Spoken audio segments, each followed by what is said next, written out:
আসসালামু আলাইকুম। আজকে চলে আসলাম বটতলা কাজিরহাট। কাজিরহাট না, বটতলা, গাভীরা বটতলা। পরিবেশ এইমাত্র বসি ফেলাইছি। একটা লঞ্চ গেল, তার জন্য এত ঢেউ।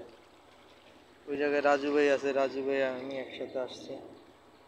আমি 3টা বসি আনছি, 3টাই ফেলাই রাখছি, এইমাত্রই ফেলাইছি। দেখি রেজাল্ট কি হয়। আসসালামু আলাইকুম। বটতলা নদীর জন্য লাড্ডু বাজার তৈরি করতেছি।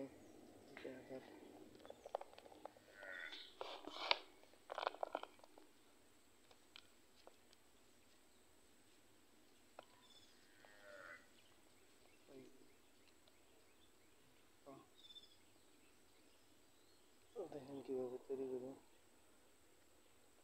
এটা হচ্ছে যে বটতলা নদীর জন্য তৈরি করতেছি। ওটার নদীর লাড্ডু সাধারণত আমরা এইভাবেই ফালাই।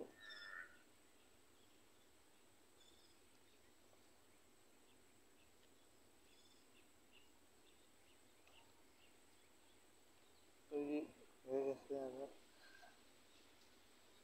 তৈরি হইতে বেশি সময় লাগে না। নদীর আধার তো, জোড়া লাড্ডু হইলে কষ্ট হয়, একটু সময় লাগে লাড্ডু তৈরি করতে। নদীর আধার তৈরি হয়ে গেছে খুব সুন্দরভাবে। তারপরে এর ভিতরে একটু লেপিং টেপিং দিয়ে মাইরা দিতে হয়ে গেছে।